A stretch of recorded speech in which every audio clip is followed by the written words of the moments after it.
물가에 심기운 나무가 되라 하는 제목으로 말씀을 드리려고 합니다. 우리가 살아감에 있어서 가장 중요한 게 물입니다. 이 지구 땅에 생존하는 모든 생명체는 물 없이는 살아갈 수가 없습니다. 사람의 인체의 70%가 물이고 피의 90%가 물로 형성되어서 있습니다. 그래서 사람이 4일 동안 물을 먹지 않으면 정신을 잃게 되고, 그리고 열흘 이상 물을 먹지 않으면 절대로 살아갈 수 없는 것이 인생입니다. 금식하는 분들 밥은 안 먹어도 물은 먹어야 돼요. 단식 이렇게 7일 그건 위험한 거예요. 물을 잘 먹으면 40일 금식에도 살아남을 수 있어요. 물론 하나님의 은혜로 살지만 그만큼 인체에 중요한 게 물인 것입니다. 우리가 인생을 살아가면서 물 없는 곳에서 사는 건건하고 척척한 인생보다 더 비극적인 삶은 없습니다. 오늘 본문 말씀에 물 없는 곳, 물가에 심기우준 나무 이런 말씀들이 나오는데, 물이 말라버리면 건건하고 척척하여 그 어떤 생명도 생존할 수 없지만, 나무가 시냇가에 뿌리를 내리면 온 세상이 다 메말라도 그 잎새는 청청하고 열매가 주렁주렁 맺히게 되어서 있다는 거예요. 영적으로 물 없는 곳에서 사는 인생의 의미가 뭘까? 예레미야 2장 13절에 보면 우리가 눈여겨보아야 될 말씀이 있어요. 내 백성이 두 가지 악을 행하였다는 거예요. 곧 그들의 생수에 근원되는 나를 버린 것과 스스로 웅덩이를 판 것인데, 그것은 그 물을 가두지 못할 터진 웅덩이니라고 했어요. 하나님께서 이스라엘 백성들을 책망하고 그 유대를 다 바벨론을 통하여 멸망시켰던 그 죄악이 두 가지라는 거예요. 그게 뭐냐면 물 대신, 생명수 대신 하나님을 버린 거라는 거죠.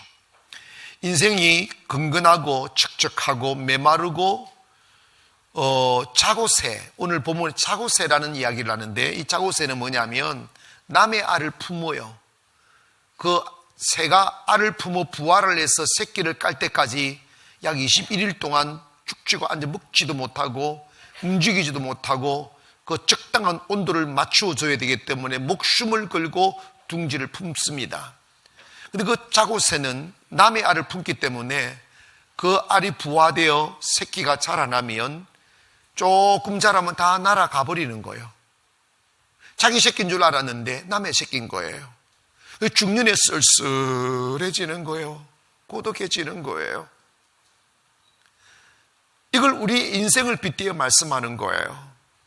성경에 약속한 우리네들의 인생은 날이 가면 갈수록 번성해지고 창대해지고, 그리고 모든 열방 중에 뛰어난 이름을 주셔서 우리의 이름이 빛이 되고, 우리가 걸어온 삶에 맺혀진 그 영그런 수 없는 열매들이 방황하는 사람들에게 희망이 되어야 되는데,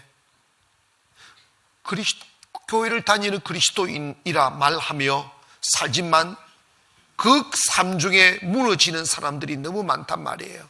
왜 그럴까? 생명의 그는 교회는 다니고 몸은 교회를 담아놨는데 근원적으로 가슴을 생명의 그런 대신 여호와 하나님을 떠나 살기 때문에 그렇습니다. 마귀가 교회를 나와도 우리의 마음을 재물에 두게 하고 쾌락에 두게 하고 권력과 명예에 두게 하여 우리의 가슴 속에 주님을 담을 공간을 다 제거해 버리는 거예요. 그래서 우리는 이 불안한 마음, 고독한 마음을 달래기 위해 쾌락을 품고 살고 재물을 품고 살고 사람에 대한 미련을 품고 살았는데, 그 모질고 모진 세월들을 참고 눈보라를 맞으며 한겨울을 지내고 봄을 맞이하고 또 다른 가을이 오고 겨울이 오고 또 봄이 왔는데 뒤돌아보니까 다 날아가 버리라는 거지. 내 곁에 나의 친구가 되어주느니 아무도 없고 모두가 나에게 손을 내밀며 나에게 삶의 고뇌만 더하는 그런 사람들만 남아있다 말이지. 왜 그러느냐 하면 모든 축복의 근원은 하나님이십니다. 그 하나님을 믿는 우리들에게 약속하셨습니다. 내가 너에게 큰 복을 줄 것이다. 네가 창대해질 것이다. 번성해질 것이다. 민족이 너에게서 나올 것이고 언젠가는 너희가 여러 민족의 아버지가 될 것이다.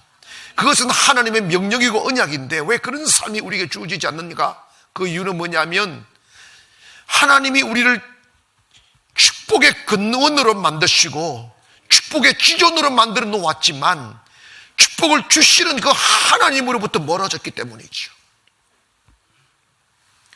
우리의 생각이 주님께로 향하기를 원하며 우리의 마음이 주님께로 향하기를 원하며 주 없는 곳에는 아무것도 없는 것이죠. 하여 우리를 향하여 주님이 뭘 말씀하느냐 하면 너 살되 주 안에서 살아라는 거지. 생명의 근원 대신 하나님을 버리는 것이 저주의 출발점이고 하나님을 떠났으니까 물 없는 곳에서 웅덩이를 판다는 거야. 지금 우리나라가 위기라는 것을 다 동감하고 있고 더 나아가 여러분의 개인의 삶과 한국 교회도 위기라는 이 사실에 누구도 반론을 제기하지 않고 있습니다. 그 이유가 뭘까요? 교회는 있는데 하나님이 안 계신 거죠. 교회 안에 사람들은 앉아 예배는 드리는데 그 가슴 속에 하나님을 경외하지 않는 거예요. 주께로 돌아가야 됩니다. 물가에 심기우진 나무가 되어야 됩니다. 그렇다면 물가에 심기우진 나무란 무엇을 의미할까? 오늘 본문 7절부터 8절을 한번 보시겠습니다. 함께 합니다. 시작. 그러나 무릇 여호와를 의지하며 여호와를 의뢰하는 그 사람은 복을 받을 것이라. 그는 물가에 심어진 나무가 그 뿌리를 강변에 뻗치고 더위가 올지라도 두려워하지 아니하며 그 앞에 청청하여 가무는 해에도 걱정이 없고 결실이 그 그치지 아니함 같으리라. 할렐루야. 사람 살다 보면 가뭄이 들어요. 찌는 듯한 떼약볕이 온 대지를 이글거리게 만들 때가 있어요. 그때쯤 되면 하늘에서 비를 내려주어야 식물들이 살 수 있는데 비가 내려오지 않아요. 그러면 누렇게 뜨면서 죽어갑니다. 그러나 그 뿌리를 시냇가에 깊이 박아놓은 뿌리는 그 나무는 청청하고 잎새가 파릇파릇하고 그리고 열매를 맺게 되어져 있어요. 인생을 사노라면 가뭄을 만날 수 있어요. 환난당할 수 있고 악한 사람 만나 태클 걸릴 때도 있고 여러 가지 얼굴이 세상을 맞이할 수 있어요.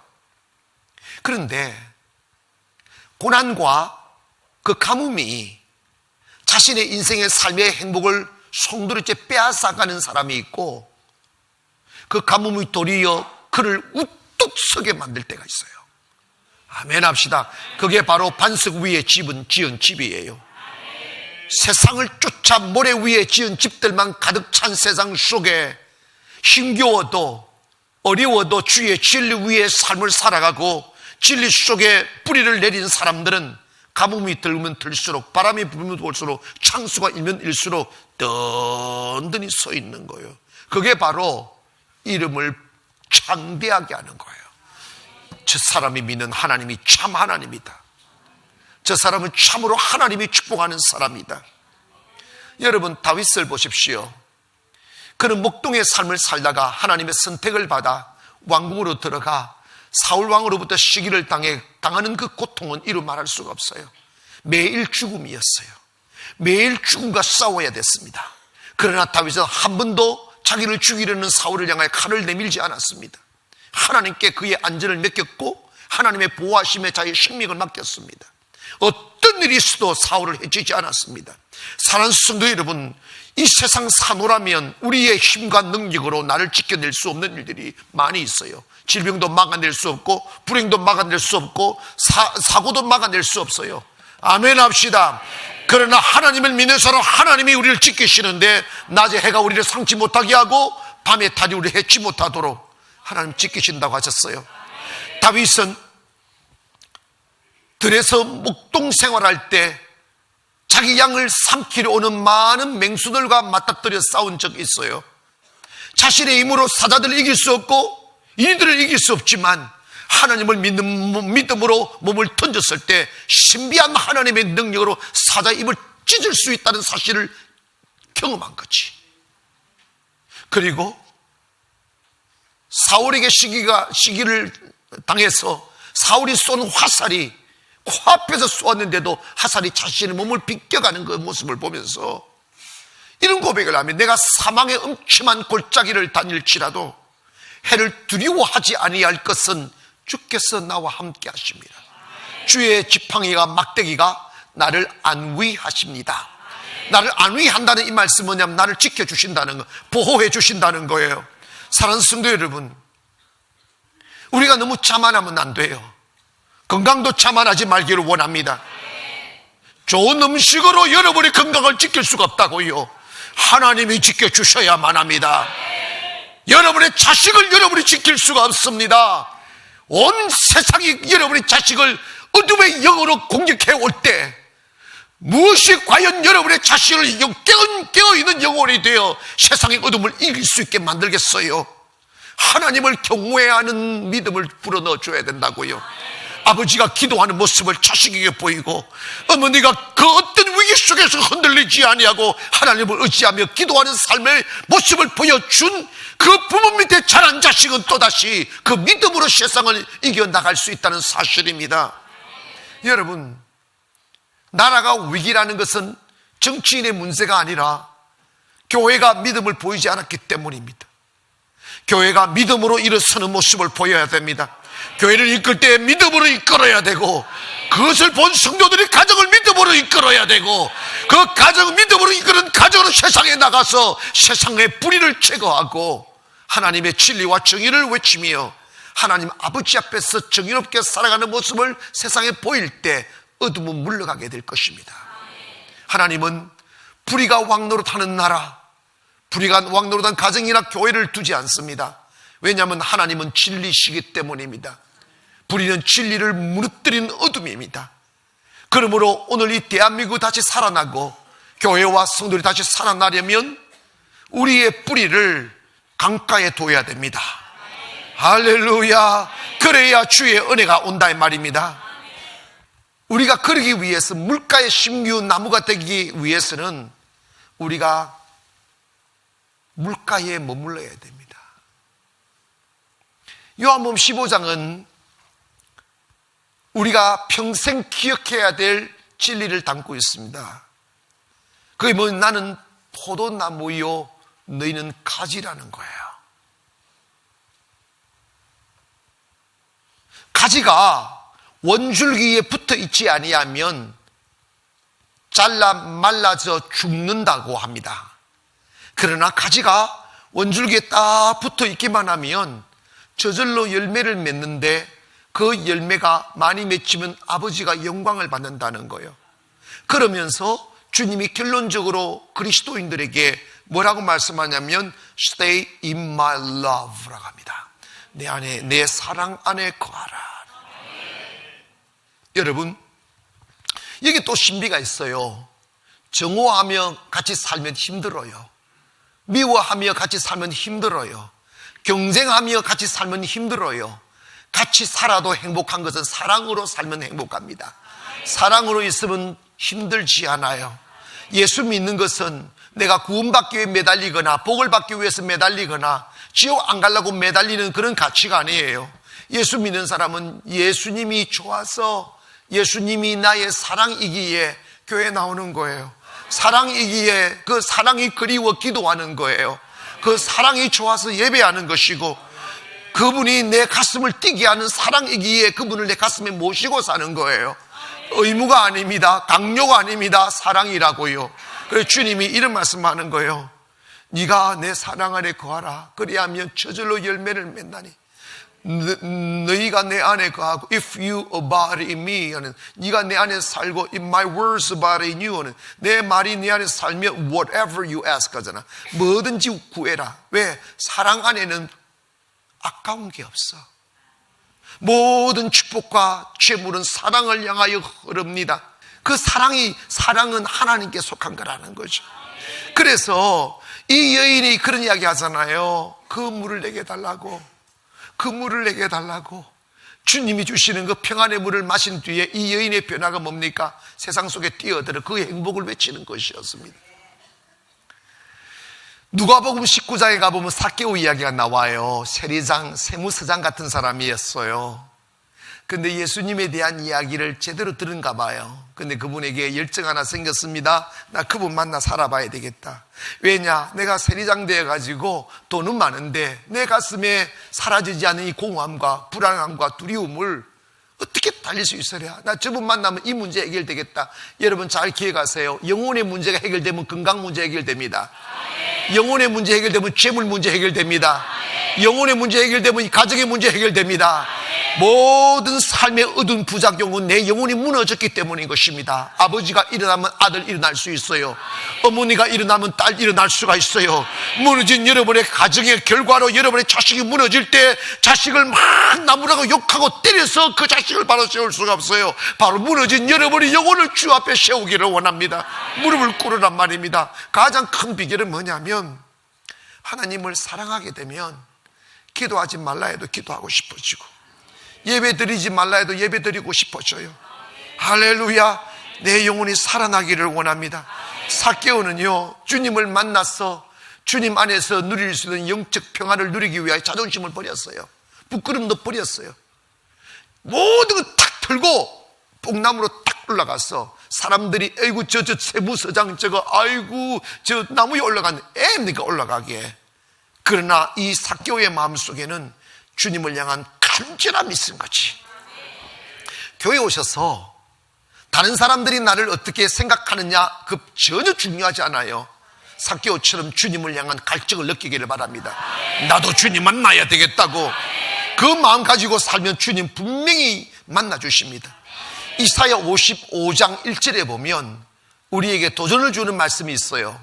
오라 너희 모든 목마른 자들아 물로 나오라. 돈 없는 자도 오라. 너희는 와서 사 먹되 돈 없이 값 없이 와서 포도주와 젖을 사라 와서. 우리 목마르지 않아요? 할렐루야. 따라합시다. 주여 목마릅니다.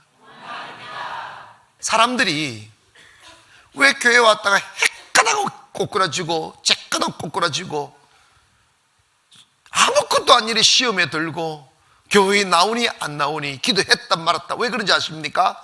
하나님 예수 그리스도에게 깊이 뿌리를 안 내려서 그래요. 다시 환난의 바람이 불어도 다시 일어나고 시험이 와도 다시 일어나고 사라지지 않는 소망으로 주님을 바라봐야 됩니다. 아멘. 여러분 여호와께 마음을 두지 않는 사람에 대하여 예레미야 17장 5절에 이런 말씀을 합니다. 여호와께서 이와 같이 말씀하시느니라.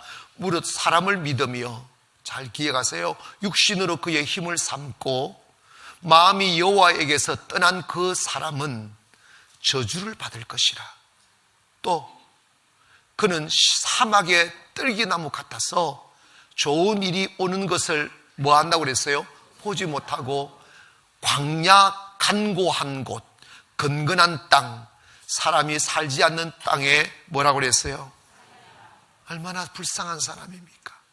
이 사람은 누구냐? 여호와와 멀어진 사람이야.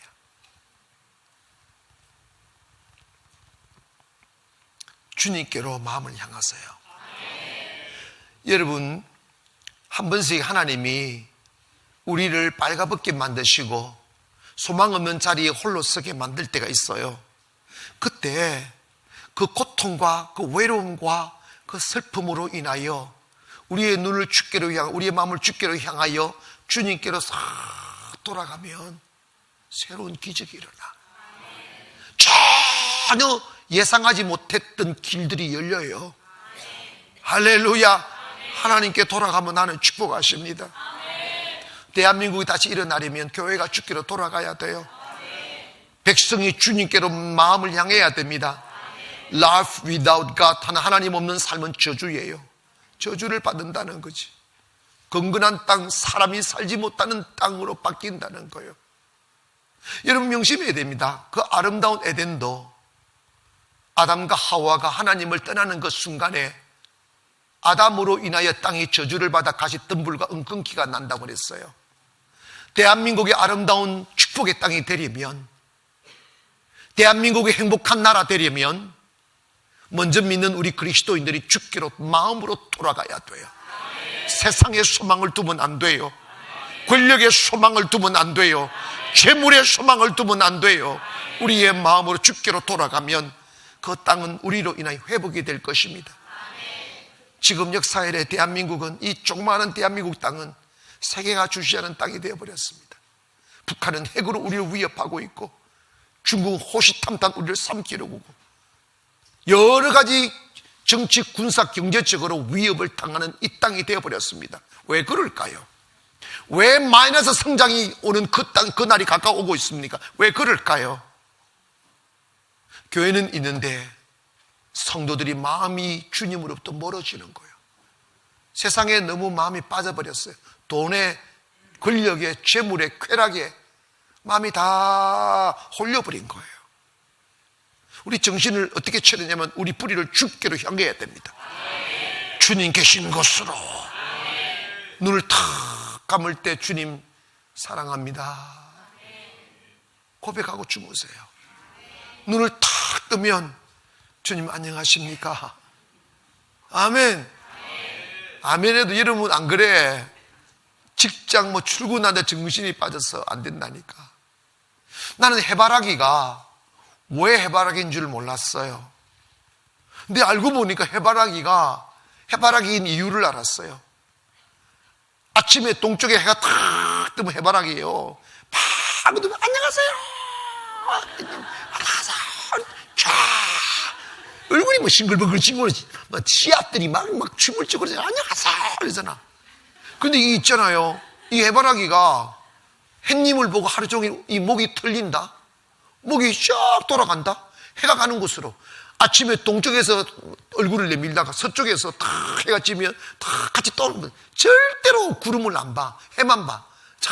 보다 서쪽에서 해가 쑥 넘어 안녕하세요 잘 가세요 하고 막 손을 들어주고, 밤새도록 해바라기는 또다시 그 얼굴을 털어 서쪽에서 또 동쪽으로 튼다니까. 왜 트느냐? 해바라기는 믿음이 좋아. 분명히 내일 아침 되면 주님이 오실 거라고. 할렐루야. 그리고 딱 그 긴 밤을 주님 기다림이 있는 거지. 아침 오니까 막 늙고 또 안녕하세요 막 하잖아. 그래 왔다리 갔다리 죽어. 이게 해바라기야. 우리는요 해바라기 아니고 돈바라기다, 쾌락바라기다. 그러니까 망가지는 거야. 주님만 바라봐야 돼. 응? 주님만 바라봐야 돼.